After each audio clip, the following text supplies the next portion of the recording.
Hello students, this is Iqbal. 12th standard physicsல வந்து நம்ம examples பார்த்துட்டு இருக்கோம். எக்ஸாம்பிள் 1.11 ஒரு HCl கேஸ் இருக்கு.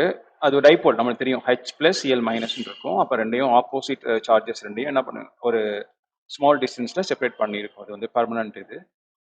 ஸோ அது வந்து uniform electric field E equal to 3 × 10⁴ newton coulomb inverse இருக்கிற எலக்ட்ரிக் ஃபீல்டில் வச்சிருக்காங்க. டைபோல் மூவ்மெண்ட்டும் கொடுத்துட்டாங்க, அதோட வேல்யூ கொடுத்துருக்காங்க. என்ன கேட்குறாங்கன்னா மேக்சிமம் டார்க் கேட்குறாங்க. ஸோ மேக்சிமம் டார்க் நம்மளுக்கு ஃபார்முலா தெரியும். டார்க் ஈக்குவல் டு என்ன ஃபார்முலானா P vector cross E vector. நீங்க 11th ஸ்டாண்டர்ட்ல ஏ கிராஸ் பி ஃபார்முலா நீங்க படிச்சிருப்பீங்க. ஆக்சுவலி ஏ கிராஸ் பி எப்படி படிச்சிருப்பீங்க அப்படின்னா A vector cross B vector is equal to modulus of AB, அது modulus of A modulus of B, வெறும் ஏபின்னு போட்டுக்கலாம். மாடுலஸ்னா ஸ்கேலரா மாறிடும் இன்ட்டு சைன் தீட்டா. ஓகேவா? அப்படின்னு கொஞ்சம் மேக்னிடியூட்னால இப்படி போட்டுக்கிறேன். இப்படி படிச்சிருப்பீங்க, ஞாபகம் இருக்கா? ஸோ ஏபி சைன் தீட்டான்னு படிச்சிருப்பீங்க. சரியா? ஓகே. ஸோ அந்த ஃபார்முலா தான் இங்க நம்ம யூஸ் பண்ண போறோம். அப்போ ஏபி சைன் தீட்டாக்கு பதிலாக BE sine theta, BE sine theta. அவங்க கேட்கறது வந்து மேக்சிமம் டார்க் கேட்குறாங்க. ஓகேவா? டார்க் வந்து மேக்சிமம் எப்போ இருக்கும் அப்படின்னு சொல்லிட்டு கேட்குறாங்க. டார்க் மேக்சிமம் அப்படின்னு வச்சுக்கோங்களேன். ஸோ எப்போ இருக்கும் அப்படின்னா நல்லா கவனிங்க. சைனோட வேல்யூ தீட்டா வந்து என்னவா இருந்தா மேக்ஸிமம் வேல்யூ கிடைக்கும். சைனுக்கு மேக்ஸிமம் வேல்யூவே என்ன ஒன்று தான். அது எப்போ கிடைக்குன்னா சைன் 90ல தான். ஸோ அவ்வளோதான். இப்போ பிஇ பியோட வேல்யூ என்ன கொடுத்துருக்காங்க, அது அப்படியே எழுதுங்க.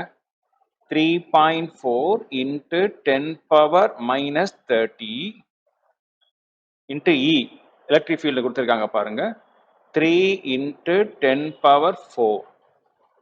ஓகேவா? சரி, சைன் 90 போட்டுக்கோங்க, அவ்வளோதான். சைன் தீட்டாக்கு வந்து 90, மேக்ஸிமம்னாவே 90 தான். ஸோ இப்போ இது ரெண்டையும் மல்டிப்ளை பண்ணுங்க. 3 4s are 12, balance 1, 3s are 9 + 1 10. ஒரு டிஜிட் தள்ளி பாயிண்ட் இன்ட்டு 10⁻³ இருக்கு, இங்க 4 இருக்கு. -30ல 4 போச்சுன்னா -26ஆ, 10⁻26. சைன் 90யோட வேல்யூ வந்து 1 தான். ஸோ 1ஆல் மல்டிப்ளை அதுதான் வரப்போகுது. இந்த பாயிண்ட்டை வந்து நான் என்ன பண்ணுறேன், லெஃப்ட் சைடில் மூவ் பண்ணுறேன். ஓகேவா? ஸோ புக் ஆன்சர் இப்படி தான் இருக்குது, நான் அப்படியே நிப்பாட்டிக்கிறேன். சரியா? 10.2 × 10⁻26. ஸோ இதோடைய யூனிட் என்னன்னா நியூட்டன் மீட்டர்னு வரும். எப்படி பாருங்க, ரெண்டையும் மல்டிப்ளை பண்ணும்போது இந்த நியூட்டன் அப்படியே இருக்குமா, இந்த கூலும் இன்வர்ஸும் கேன்சல் ஆயிடுமா, மிச்சனா இருக்கும் மீட்டர், அதான் நியூட்டன் மீட்டர். சரியா? ஓகே, புக்கில் எப்படி போட்டிருக்காங்க. லெஃப்ட் சைடில் இது பண்ணால் நம்ம மேலே ப்ளஸ் பண்ணணும், அவ்வளோதான். ரைட் சைட்லனா -1 போடணும். ஸோ அவ்வளோதான், வேறு ஒன்றும் இல்லை. இப்படி மாற்றி போடலாம், ஒன்றும் இல்லை. 1.02 × 10⁻25 நியூட்டன் மீட்டர்னு போட்டாலும் கரெக்டு தான். ஓகே.